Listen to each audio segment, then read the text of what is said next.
Good morning student. आज हम हिंदी में प्रकरण 3 कुंडलिया पूरक वाचन में प्रकरण जो 3 है कुंडलिया वो पोएम पढ़ेंगे। कुंडलिया जो है वो गिरधर की रचना है। जन्म सन 1714 में और निधन 18वीं शताब्दी में। सुविख्यात कवि गिरधर राय जीवन के संबंध में कोई विशेष जानकारी नहीं मिलती, किंतु इतना अवश्य कहा जा सकता है कि ये अपने समय के अत्यंत लोकप्रिय कवि थे। इनके द्वारा रचित 500 से भी अधिक कुंडलियाँ गिरधर कविराय ग्रंथावली में संकलित है। इनकी कुंडलियाँ नीति विषयक है। कवि के व्यापक जीवन अनुभवों का संचित अमृत इनकी रचनाओं में जीवन संदेश बनकर प्रकट हुआ है। कवि की भाषा शैली सहज सरल होते हुए भी नीति जैसे विषयों को समझाने में सक्षम है। कुंडलिया आज जो हम पढ़ने वाले हैं उसका प्रकरण का नाम भी कुंडलिया है और जो 3 यहाँ पे दी गई है वो भी कुंडलिया है। तो कुंडलिया क्या है? तो कुंडलिया एक छंद विशेष है जिसमें पहली 2 पंक्तियाँ दोहे की और अंतिम 4 पंक्तियाँ रोला की होती है। दोहे के अंतिम चरण को रोला छंद के प्रथम चरण के रूप में दोहराया जाता है और पहला शब्द ही छंद का अंतिम शब्द होता है। यहाँ पे आपने छंद पढ़ा नहीं है तो आप छंद को समझ भी नहीं पाएंगे। थोड़ा छंद के बारे में हम जानते हैं, उसके बाद हम कुंडलिया छंद जो है उसकी जो 3 कुंडलियाँ दी गई है वह पढ़ेंगे। संस्कृत वाङ्मय में सामान्यतः लय को बताने के लिए छंद शब्द का प्रयोग किया गया है। विशिष्ट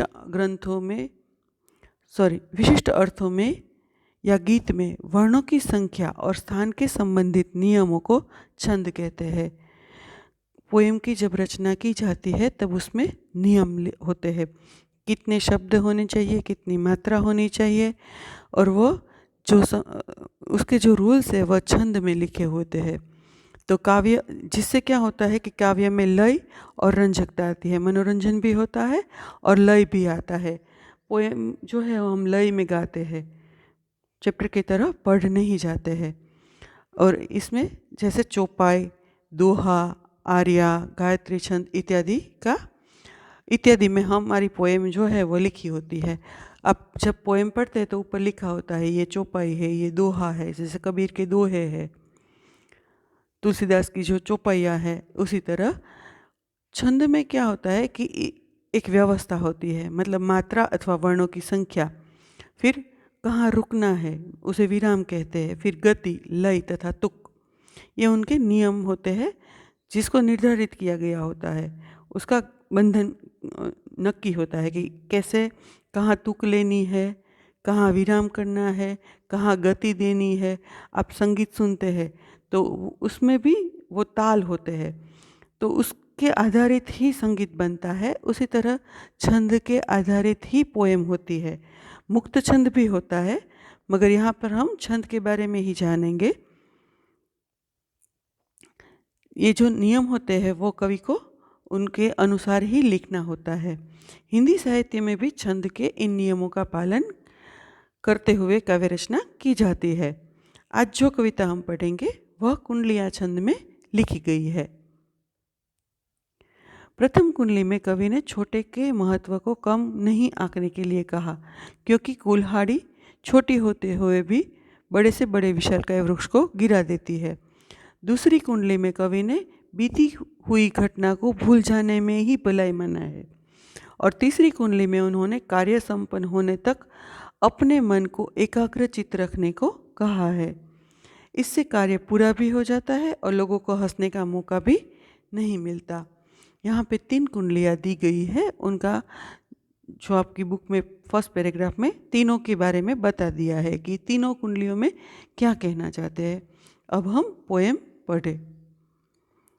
पहली कुंडली है, साई ये न विरोधिये छोटे बड़े सब भाई, ऐसे भारी वृक्ष को कुल्हारी देत गिराए, कुल्हारी देत गिराए, मारी के झमी गिराए, टुक टुक के काटी समुद्र में देत बहाए, कह गिरधर कविराई, फूट जेही के घर आई, हिरण्यकश्यप कंस गई बलि रावण साई। यहाँ पर कवि जो है वो कहना चाहते हैं कि परिवार में कोई भी छोटा हो या बड़ा, किसी से विरोध मत कीजिए, सबको एक समान महत्व दीजिए। हम क्या करते हैं, जब कोई पैसे वाला होता है तो उन्हें हम बहुत स्थान देते हैं, अपने परिवार की ही बात करते हैं, दूसरों के परिवार के नहीं। और जो मतलब कम कमाता है या ऐसा होता है तो उन्हें हम इम्पोर्टेंट नहीं देते हैं, मतलब महत्व उनका नहीं होता है। तो यहाँ पर उदाहरण देकर कवि ने कहा है कि बहुत बड़ा वृक्ष होता है, कितना भारी होता है, फिर भी उसको छोटी सी कुल्हाड़ी है वो ज़मीन पर गिरा देती है। और क्या करती है, छोटे छोटे टुकड़े होते हैं करके उसे समुद्र में बहा देने लायक बना देती है।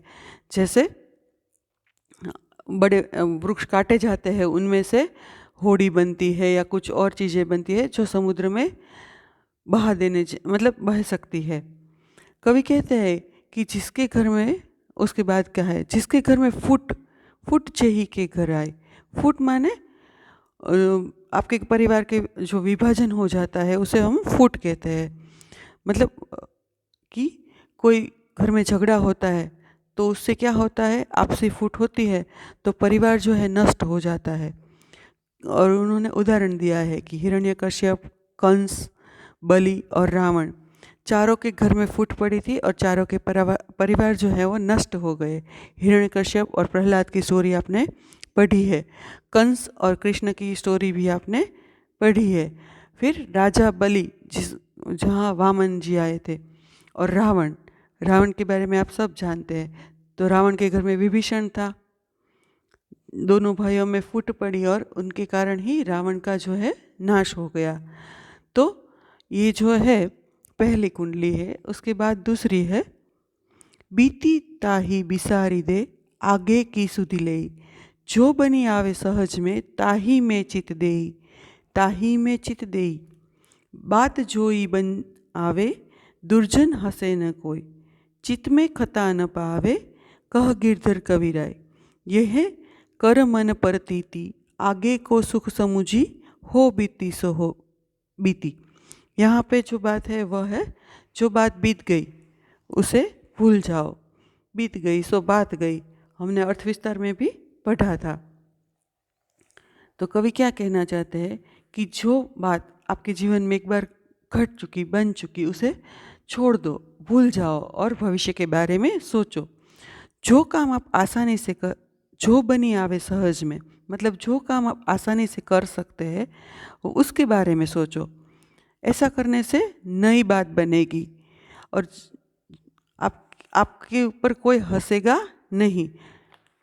बात जोई बनी आवे, दुर्जन हंसे न कोई, मतलब किसी को, दूसरे को आपके ऊपर हंसने का मौका नहीं मिलेगा।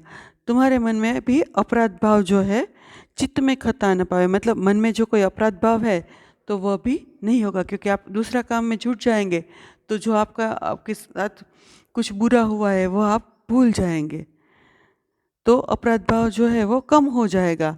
तो गिरधर कविराय कहते हैं कि विश्वास करने योग्य बात यही है कि जो बीत गया उसे भूल जाओ, आगे की सोचो, बीती सो बीती।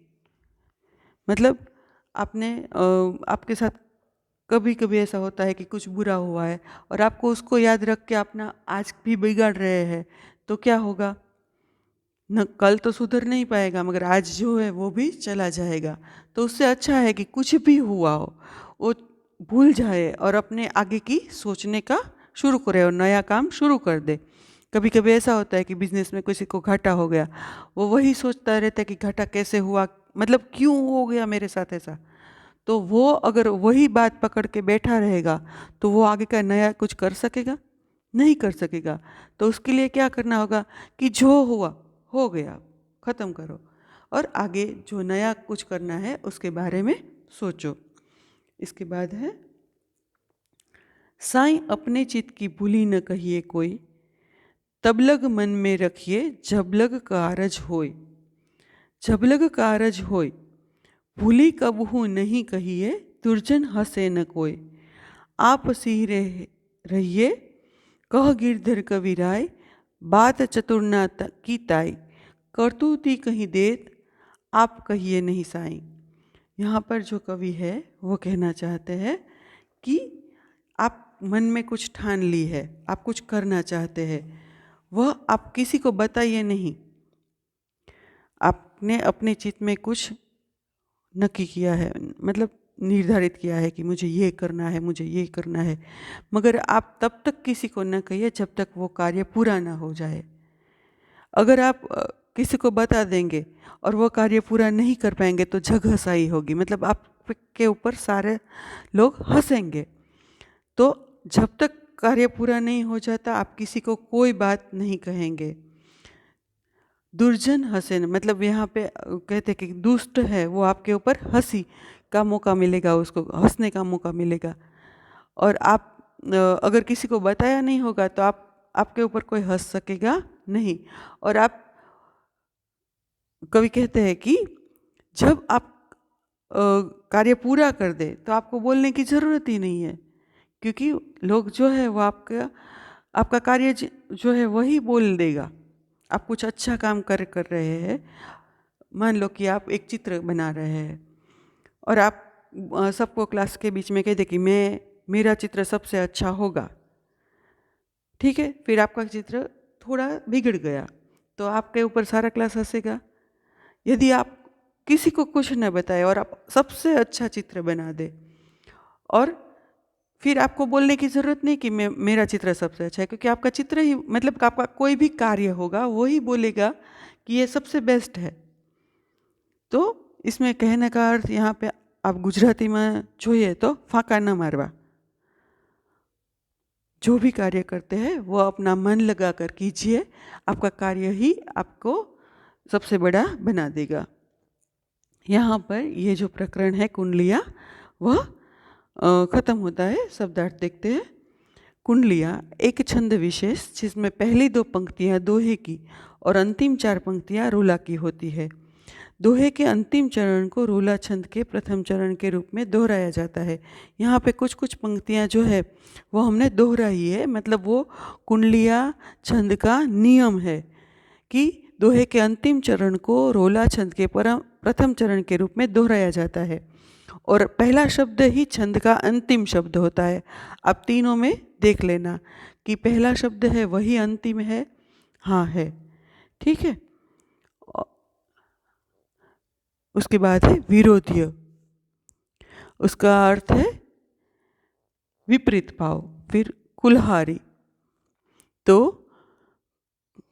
कुल्हाड़ी, खता तो कसूर, करुमन तो कर्म या करनी, परतीति तो प्रतीति, सियरे तो शांत, चतुरन की ताई तो समझदारों के लिए और करतूती तो कर्म। आपका जो होमवर्क है वो आपको इसके साथ ही मिल जाएगा। यहाँ पर ये जो प्रकरण है वह समाप्त होता है। धन्यवाद।